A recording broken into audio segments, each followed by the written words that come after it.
కన్నడ కస్తూరి Pooja Hegde audience ముందుకు వచ్చి 20 నెలలు దాటుతోంది. చివరిగా 2023 ఏప్రిల్లో కిసీ కా భాయ్ కిసీ కా జాన్ సినిమాతో పలకరించింది పూజ. ఆ తర్వాత ఒక్క సినిమా కూడా చేయలేదు. బాలీవుడ్లో నటించిన దేవా చిత్రం విడుదలకు రెడీ అవుతోంది. పోస్ట్ ప్రొడక్షన్ వర్క్ జరుపుకుంటున్న ఈ సినిమాను వచ్చే ఏడాది ఫిబ్రవరిలో రిలీజ్ చేయాలనుకుంటున్నారు. అయితే అంతకంటే ముందుగా అంటే జనవరి నెలాఖరులోనే విడుదల చేస్తారట. సో దాదాపు 2 ఏళ్ల తర్వాత పూజ నటించిన సినిమా వస్తోందన్నమాట. ఇక ఈ సినిమాలో షాహిద్ కపూర్ హీరోగా నటించగా రోషన్ ఆండ్రూ దర్శకత్వం వహించారు. ఇదిలా ఉంటే తెలుగులో చివరిగా ఆచార్య సినిమాలో నటించింది పూజా హెగ్డే. ఆ తర్వాత F3లో ఐటెం సాంగ్లో హల్చల్ చేసింది. ప్రస్తుతం సూర్య సినిమాలోనూ విజయ్ చివరి చిత్రంలోనూ హీరోయిన్గా ఎంపికైంది పూజ.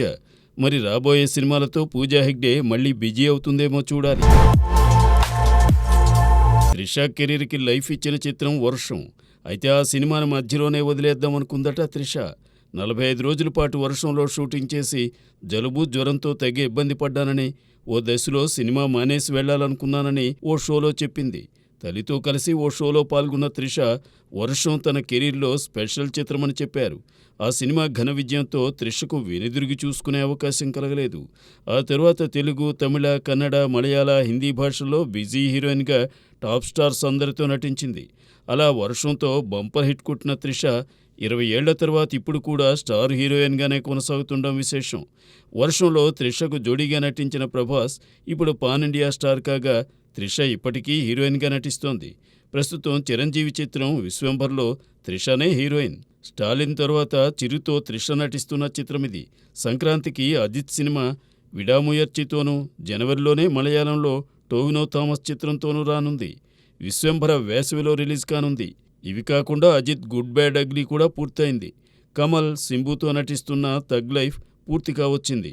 మరి ఇలా ఇంకెంతకాలం త్రిష ఆడియన్స్ని అలరిస్తుందో చూడాలి. హృతిక్ రోషన్తో కలిసి ఎన్టీఆర్ నటిస్తున్న తొలి బాలీవుడ్ చిత్రం వార్ 2. అయాన్ ముఖర్జీ దర్శకత్వంలో యష్ రాజ్ ఫిల్మ్స్ నిర్మిస్తున్న ఈ చిత్రం షూటింగ్ ముంబైలో జరుగుతోంది. ఇండియాలోని టాప్ డాన్సింగ్ స్టార్స్ కలిసి చేస్తున్న సినిమా కావడంతో దీనిపై భారీ బజ్ ఉంది. అయితే డాన్సులతో పాటు ఫైట్స్ కూడా ప్రాధాన్యం ఉందట. అందుకే ఈ సినిమాలో స్టంట్స్ కోసం హాలీవుడ్ వెనమ్ చిత్రానికి పనిచేసిన stunt coordinators Spiro Razatos, Avengers Age of Ultron సినిమాకు పనిచేసిన సేయాంగ్వో రంగంలోకి దిగారట. వీరితో పాటు జవాన్, పఠాన్ చిత్రాలకు పనిచేసిన Sunil Rodrigues, Wonder Woman fame Steve Brown, Warrior నన్కి పనిచేసిన మిగ్యూల్ జోస్ గాడో కూడా వార్ 2 మూవీ స్టంట్ సీక్వెన్స్ల కోసం వర్క్ చేశారట. ఇక ఎన్టీఆర్, హృతిక్పై డిసెంబర్ 2వ వారంలో గోరేగావ్ ఫిల్మ్ సిటీలోనూ, అంధేరిలోని యష్ రాజ్ ఫిల్మ్ స్టూడియోలో యాక్షన్ సీక్వెన్స్ చిత్రీకరించబోతున్నారు. దీనికోసం ప్రత్యేకంగా భారీ సెట్ నిర్మిస్తున్నారట. మరి వార్ 2 సినిమాలో ఎన్టీఆర్, హృతిక్ డ్యాన్సులతో పాటు ఫైట్స్తోనూ ఏ స్థాయిలో అలరిస్తారో చూద్దాం. సరిగ్గా 10 ఏళ్ల క్రితం మనం సినిమాలో చటుక్కున మెరిసిన రాశీ ఖన్నా అదే ఏడాది ఊహల గుసగుసలాడే చిత్రంలో హీరోయిన్గా నటించింది. అంతేకాకుండా ఆ తర్వాత జోరుతో జోరు పెంచింది. ఆ పైన వచ్చిన జిల్ మూవీ ఆమెకు మరో విజయాన్ని అందించింది. అలా బెంగాల్ టైగర్, సుప్రీం సినిమాలతో మరో 2 విజయాలను తన ఖాతాలో వేసుకుంది. ఆ తర్వాత ఆశించిన స్థాయి విజయాలను అందుకోలేకపోయిన రాశీ ఖన్నా తొలి ప్రేమతో మరో సక్సెస్ సాధించింది. ఆ తర్వాత వచ్చిన వెంకీ మామ, ప్రతిరోజు పండగతో తెలుగువారికి మరింత చేరువైంది. అయితే గత కొంతకాలంగా ఆమెకు సక్సెస్లే కాదు, తెలుగులో సరైన అవకాశాలు దక్కడం లేదు. అయినా నిరాశపడకుండా ముందుకు సాగుతోంది.